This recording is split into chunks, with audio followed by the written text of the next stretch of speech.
How do you become real? A finding flow tale to celebrate the gift of community. Terry was a good soul. She loved being with her family and going to parties, having coffee with her friends. She enjoyed volunteering at a local food bank, but she often felt something was missing in her life. Terry was insecure about who she was and where her life was headed. She sensed she just didn't fit in. One day, Terry talked with Sophia, the wise owl, about it. Sophia was one of Terry's best friends who sometimes came to sit in the tree outside Terry's window. Sophia had a gift for seeing things from a deep spiritual perspective. "Hoo hoo," Terry called out, inviting Wise Owl to come and visit.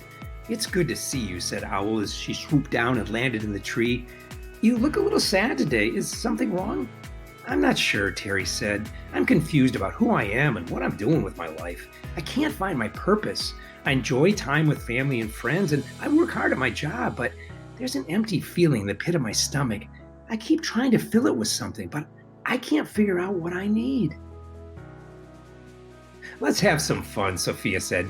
"Take out a big sheet of paper, draw a large circle on it, put the word community at the top. Call it your circle of trust." "Okay," Terry said as she put pen to paper.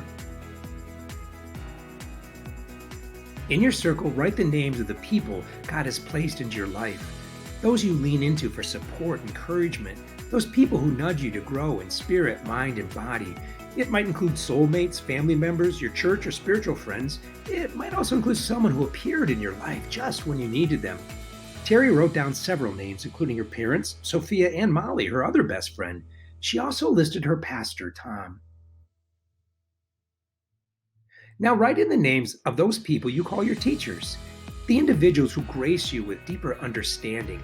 It might be a favorite writer, a public speaker, a spiritual director, a hero, or a saint. It could be a deceased parent or relative. Who do you look to as a source of spiritual wisdom for your life? My deceased grandfather was a teacher for me. He often had answers to my questions. I sometimes speak to him, even now that he's in heaven. I also love the books written by Henry Nouwen. I'm inspired by this quote from him. "As I grow older, I discover more and more that the greatest gift I have to offer is my own joy of living, my own inner peace, my own silence and solitude, my own sense of well-being. When I ask myself who helps me the most, I must answer, the one who is willing to share their life with me." "Super," Sophia said. "Now where do you put God in your circle of trust?" "Oh, God is all around this circle and also in the middle of it.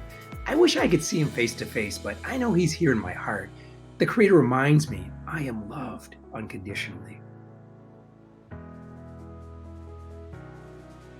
Sophia then asked Terry to write down the names of any toxic people or things in her life and place them outside the circle of trust. That's a tough one," Terry said.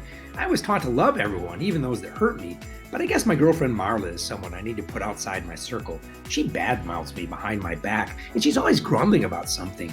I also need to keep television news at a distance. When I watch too much of it, I get negative and fearful."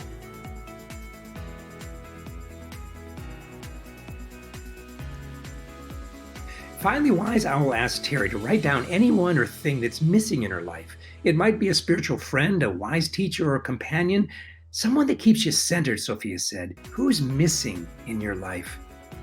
"I've heard many people have a spiritual mentor they meet with once a month," Terry replied. "Someone who helps them look back over their shoulder to see where God is guiding them. It'd be nice to have someone like that who would help blow the dust from my eyes so I can see myself as God sees me and maybe even discover my life's purpose." Sophia clapped her wings. "Excellent! You've now completed your circle of trust. It's the community of people who help you become the best version of yourself. They're the ones with whom God has gifted you to help you grow in mind, body, and spirit." Terry's face beamed with joy. She stepped back, took a few deep breaths, and looked at her circle of trust.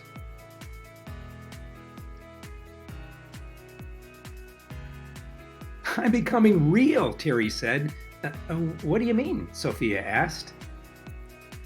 "Like your friend, the Velveteen Rabbit, who became real after surrounding himself with a handful of those who loved him. I'm realizing I'm real too. The people in my circle of trust help me stand in the truth of who I am. They encourage me to let go of the lies that tell me I'm a phony.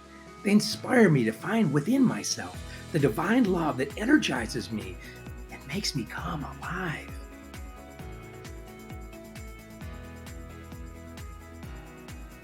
You are real, Sophia said as she kissed Terry on the cheek, and you are becoming very wise.